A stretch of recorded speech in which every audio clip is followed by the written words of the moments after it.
Dan saat ini kita juga sudah terhubung dengan pakar geologi dan kebencanaan UGM, Ibu Dwi Korita. Selamat siang, Bu Dwi Korita dengan Bella di studio. Selamat siang Mbak Bella, Assalamualaikum warahmatullahi wabarakatuh. Waalaikumsalam, Saudara. Ibu, kalau kita melihat bagaimana concernnya Presiden Prabowo, kita lihat Presiden sudah melakukan kunjungan 4 kali ke lokasi bencana ini. Apa concern yang ingin disampaikan Presiden terkait dengan kunjungan-kunjungan yang dilakukan oleh Presiden ini? Ya, pastinya beliau sangat memperhatikan rakyatnya, masyarakatnya yang sedang dalam musibah ya, mendapat bencana, sebagaimana yang diamanahkan dalam pembukaan Undang-Undang Dasar 1945. Salah satu tujuan negara adalah melindungi segenap bangsa Indonesia dan seluruh tumpah darah Indonesia. Jadi tentunya ini hal yang sangat-sangat penting dan kita harus sangat bersyukur dengan hal itu.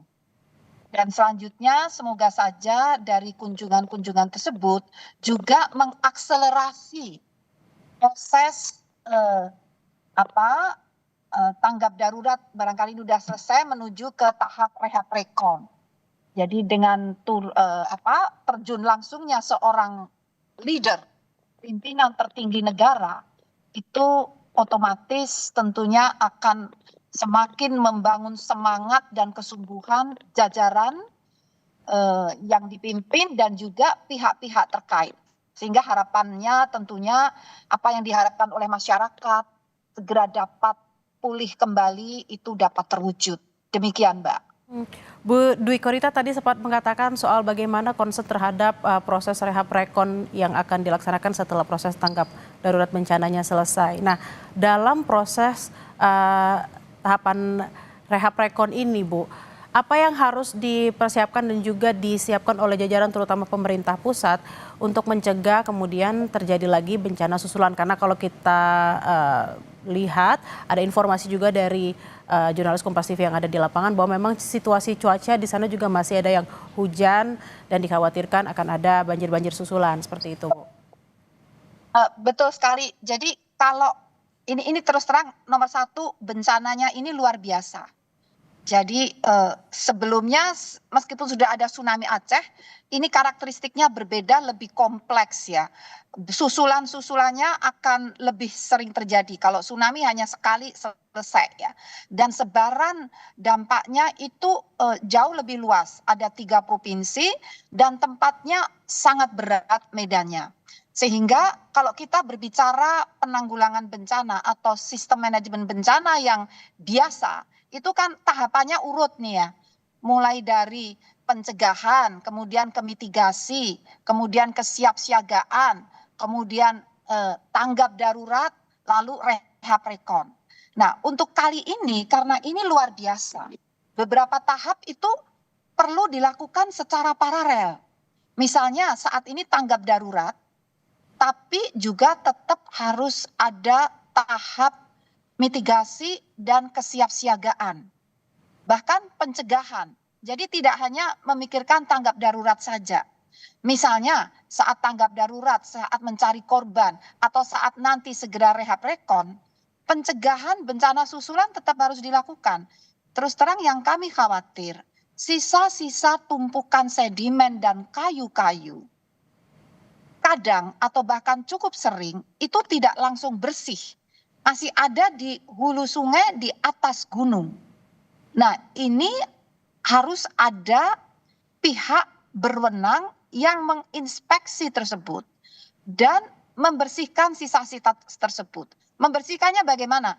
Misalnya dengan alat berat, misalnya dari Balai Wilayah Sungai PU, atau kalau dengan alat berat medannya sangat sulit, naik ke atas itu tidak mudah, sangat sulit, maka mungkin dengan terkontrol sengaja dialirkan dengan kecepatan yang diatur, dikendalikan, dan semua dikosongkan di bagian bawah. Nah, karena kalau tidak dengan sengaja disudet ya, itu kayaknya menyumbat ya, disudet dengan sedikit demi sedikit, dengan pelan-pelan diturunkan, nanti hujan lebat lagi, itu bisa tergelontor dengan cepat dan menimbulkan banjir bandang lagi. Ini sebagai contoh bagaimana beberapa tahap perlu dilakukan paralel. Ada tanggap darurat, bahkan mungkin nanti ada rehab rekon, tapi juga tetap harus ada tahap pencegahan dan mitigasi. Dan tentunya mitigasi melalui operasi modifikasi cuaca itu juga masih terus perlu digencarkan. Dan dalam modifikasi cuaca itu tantangannya biasanya awan-awan yang terjadi di puncak musim hujan saat ini sangat masif.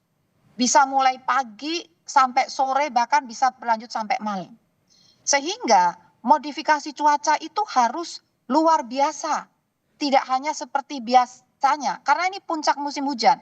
Kami pernah melakukan modifikasi cuaca, maksud saya BMKG, pernah melakukan modifikasi cuaca 24 jam terbang ya dengan pesawat, jumlahnya tidak hanya satu atau dua pesawat, misalnya untuk satu lokasi itu 3 gitu ya, satu area itu 3.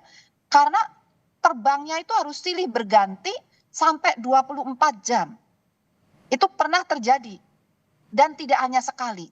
Sehingga dalam operasi modifikasi cuaca pun jangan biasa-biasa saja. Karena awan-awannya memang sudah akumulasinya sangat masif. Kami yakin BMKG pasti sudah sangat paham hal itu. Persoalannya sarana prasarananya. Jadi bukan berarti kemampuan BMKG-nya, bukan, tetapi fasilitas pesawatnya itu juga perlu ditambah, dilipatkan agar demi melindungi itu tadi proses saat tanggap darurat sampai rehab rekon.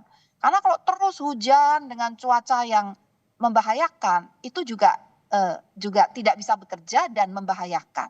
Sehingga poinnya perlu lipat dari bencana yang biasa. Effortnya itu perlu lipat kali dari bencana yang biasa karena kondisi kompleksitas dan beratnya medan dan bencananya yang susul menyusul masih bisa terjadi. Demikian, Mbak. Berarti memang effort atau usaha dan kerja yang dilakukan harus secara simultan, harus berlipat-lipat lagi. Karena tadi seperti yang dikatakan oleh Bu Dwi Korita, ini kalau sudah di akhir tahun ada banyak sekali permasalahan, termasuk juga BMKG sudah mengatakan ada siklon-siklon baru yang terbentuk di beberapa hari belakangan ini. Ibu, terima kasih banyak atas obrolannya siang hari ini di Breaking News Kompas TV. Ibu Dwi Korita Karnawati, pakar geologi dan kebencanaan UGM. Selamat beraktivitas kembali. Terima kasih dan salam sehat, Ibu. Terima kasih. Selamat siang.